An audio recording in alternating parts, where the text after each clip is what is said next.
নবম দশম শ্রেণীর শিক্ষার্থী বন্ধুরা, তোমরা সবাই কেমন আছো? আশা করি তোমরা সকলেই ভালো আছো। আজকের ক্লাসের মাধ্যমে তোমাদের নবম দশম শ্রেণীর গণিত বই সপ্তম অধ্যায় ব্যবহারিক জ্যামিতির তোমাদের সম্পাদ্য এক, এই সম্পাদ্য একটি খুব সুন্দরভাবে ব্যাখ্যা সহকারে বিশেষ নির্বাচন এবং অঙ্কনের বিবরণ সহ খুবই সুন্দরভাবে তোমাদের আজকে সেটি সমাধান করে দেখাবো। তো লক্ষ্য রাখো, সর্বপ্রথম আমরা প্রশ্নটি আগে পড়ে নিই। এখানে বলা হয়েছে সম্পাদ্য এক, ত্রিভুজের ভূমি সংলগ্ন একটি কোণ ও অপর দুই বাহুর সমষ্টি দেওয়া আছে, ত্রিভুজটি আঁকতে হবে। এখন এই জায়গার মধ্যে কি কি ক্লু দেওয়া আছে ওইটা কিন্তু আমাদের আগে জানতে হবে। যেমন ত্রিভুজের ভূমি দেওয়া আছে, একটা ক্লু দেওয়া আছে, ভূমি সংলগ্ন একটি কোণ, তার মানে আরেকটা কোণ, একটা ভূমি একটা কোণ ও অপর দুই বাহুর সমষ্টি, অর্থাৎ অপর দুটি বাহুর সমষ্টির মান দেওয়া আছে। সেই তথ্যের উপর ভিত্তি করে আমাদের ত্রিভুজটি অঙ্কন করতে হবে। তো সর্বপ্রথম আমরা বিশেষ নির্বাচনটি আগে লিখে নিব। শিক্ষার্থী বন্ধুরা লক্ষ্য রাখো, বিশেষ নির্বাচন যেহেতু এই যে ত্রিভুজটা আছে, এই ত্রিভুজের ভূমি কত সেন্টিমিটার, কোণ কত ডিগ্রি এবং অপর দুই বাহুর সমষ্টি কত সেন্টিমিটার, ওইগুলো যেহেতু দেওয়া নেই, সেই জন্য আমরা লিখব মনে করি কোনো ত্রিভুজের ভূমিকে আমরা কি ধরে নিলাম? এ ধরে নিলাম। যেহেতু বলা হয় যে ত্রিভুজের ভূমি আমরা এ ধরলাম, কিন্তু পরীক্ষার মধ্যে কিন্তু তোমাদের সেন্টিমিটার দেওয়া থাকবে, তোমরা সেন্টিমিটার লিখবা। তারপর বলা হয়েছে ভূমি সংলগ্ন একটি কোণ, তো দেখলাম ভূমি সংলগ্ন একটি কোণকে সাধারণত কোণ এক্স, কোণ ওয়াই, কোণ জেড এভাবে লিখতে হয়। তো যেহেতু একটি কোণ, সেই জন্য আমরা লিখলাম কোণ এক্স এবং অপর দুই বাহুর সমষ্টি। লক্ষ্য রাখো, এবং অপর দুই বাহুর সমষ্টিকে আমরা এস দ্বারা প্রকাশ করলাম। তারপর লিখলাম দেওয়া আছে ত্রিভুজটি আঁকতে হবে।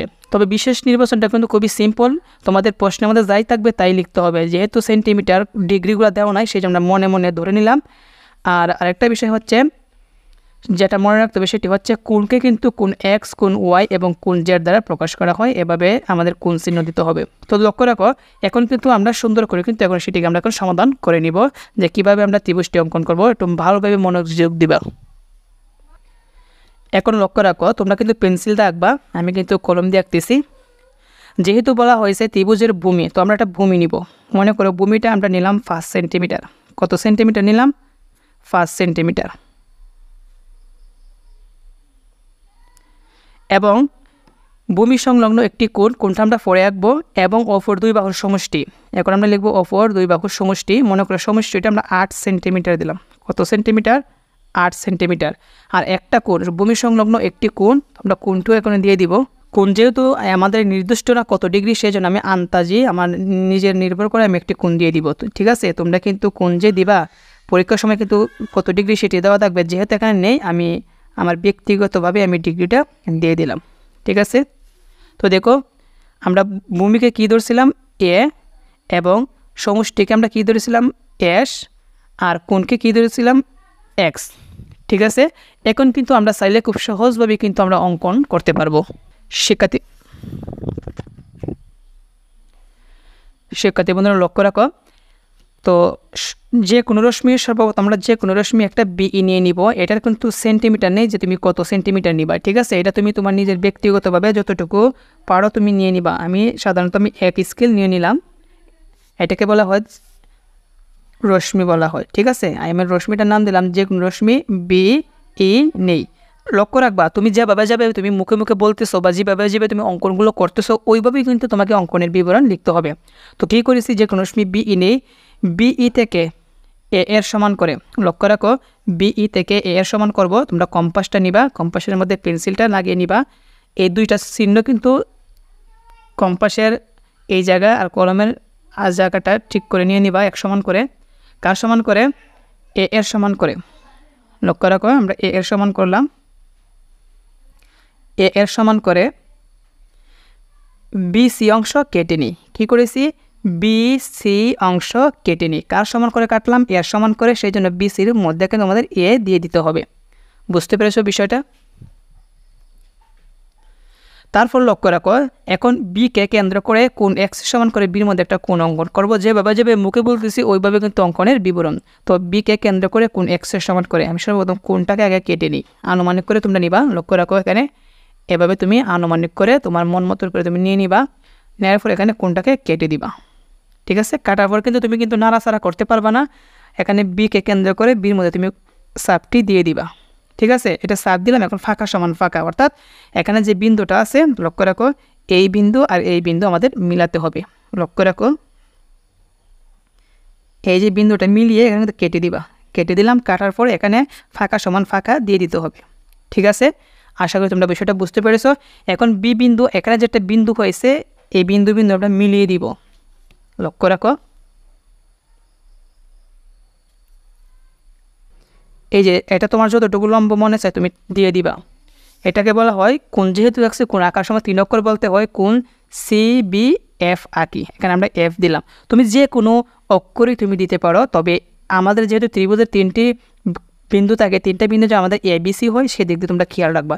কার সমান করে এক জায়গায় আমাদের কোণ এঁকেছি, কোণ X এর সমান করে X দিয়ে দিবা। ঠিক আছে, তারপর লক্ষ্য রাখো, এখন BF থেকে S এর সমান করে 2 বাহুর সমষ্টি S এর সমান করব।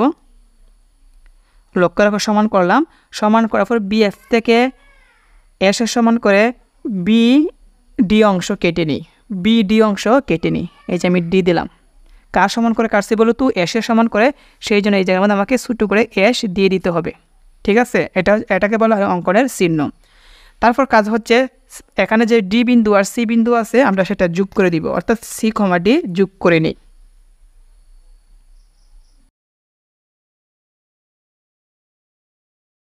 বাস, আমাদের অঙ্ক প্রায় শেষের পর্যায়ে চলে এসেছে। এখন লক্ষ্য রাখো, এখনও কিন্তু তোমরা বলতে পারো যে এখন ত্রিভুজটা কিন্তু হয়ে গেছে। না বন্ধুরা, ত্রিভুজটা কিন্তু হয় নাই। কারণ কি, এখানে বলা হয়েছে 2 বাহুর সমষ্টি S, অর্থাৎ এখানে যে BD অংশ কেটেছি এতটুকু অংশ, এটাকে এখানে আমাদের একটা অর্ধেক করতে হবে, মানে এমনভাবে কাটতে হবে যেন এই দুইটাকে যোগ করলে কার সমান হয়, এখানে S এর সমান, অর্থাৎ আর যে সেন্টিমিটার নিয়েছি এই 8 সেন্টিমিটারের সমান হয়। সেই জন্য যে কাজটি করতে হবে, এখানে C বিন্দুকে, এখন লক্ষ্য রাখো, আমরা যে CD অংশ যোগ করলাম, এখন এই জিনিসটা তোমাকে জানতে হবে যে CD রেখাংশের যে পাশে B বিন্দু আছে ওই পাশে কোণ BDC, অর্থাৎ এই কোণের সমান করে, লক্ষ্য রাখো এখানে যে কোণটা আছে এই কোণের সমান করে সির মধ্যে একটা কোণ আঁকতে হবে। তো আমি আনুমানিক করে আমি এটাকে কেটে দিব।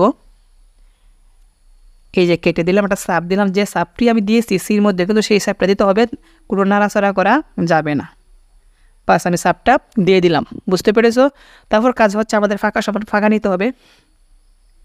এই যে ফাঁকা সমান ফাঁকা এভাবে মিলিয়ে, তোমরা কি দেখতে পারতেছো? তোমাদেরকে আমি একটু ভালোভাবে দেখাই, এদিক দিয়ে দেখাই। এই যে ফাঁকা সমান ফাঁকা আমাদের মিলাতে হবে, অর্থাৎ আমি তোমাদেরকে একটু ভালোভাবে দেখাই।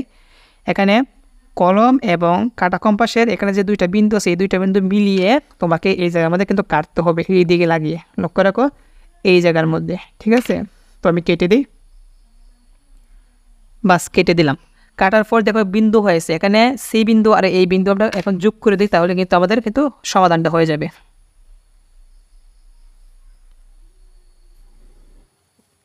শিক্ষার্থী বন্ধু লক্ষ্য রাখো, আমরা যেটা রশ্মি আছে সেটাকে আমরা দিলাম CG। কী দিলাম? CG। এবং এই CG BDকে কোন বিন্দুতে ছেদ করে? A বিন্দুতে ছেদ করে।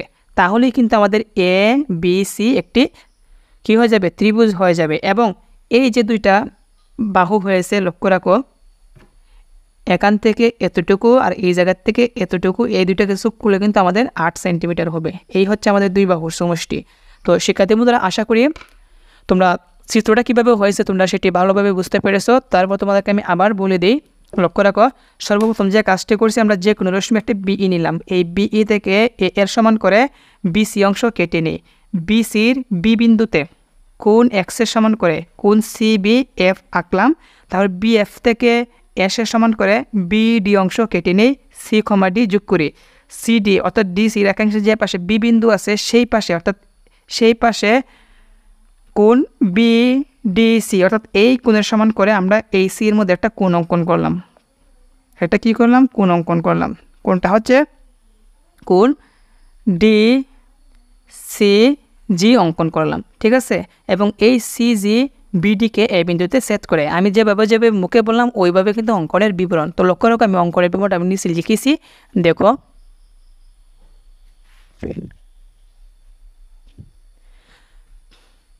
দেখো অঙ্কনের বিবরণ, যে কোনো রশ্মি কি নিয়েছি? BE নেই, সেই জন্য লিখলাম BE নেই।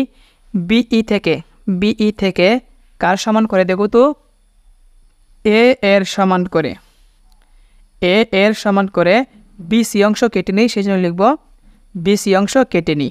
যেহেতু বির মধ্যে কোন অঙ্কন করছে সেই জন্য লিখতে হবে বিকে কেন্দ্র করে কার সমান করে কোনটা অঙ্কন করছে বলো তো কোন এক্সের সমান করে, সেই জন্য লিখতে হবে কোন এক্সের সমান করে। দেখো লিখলাম কোন এক্সের সমান করে।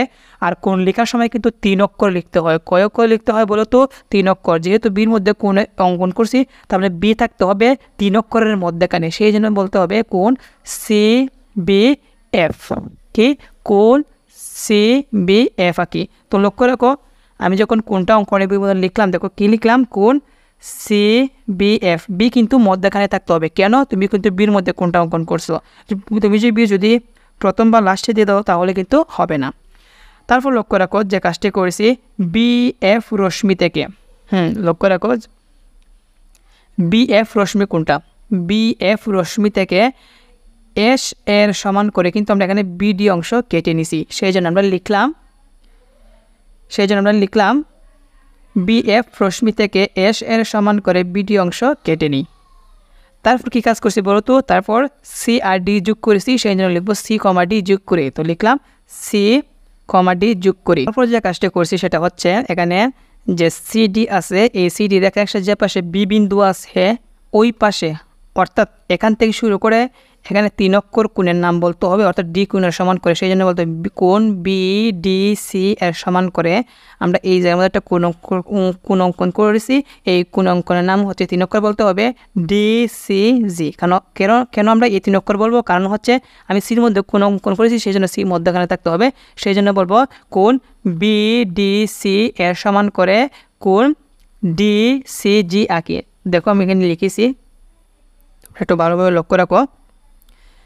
দেখো সি বিন্দুতে ডিসি রেখাংশের যে পাশে বি বিন্দু আছে সেই পাশে কোণ বিডিসি এর সমান করে কোণ ডিসিজি আঁকি।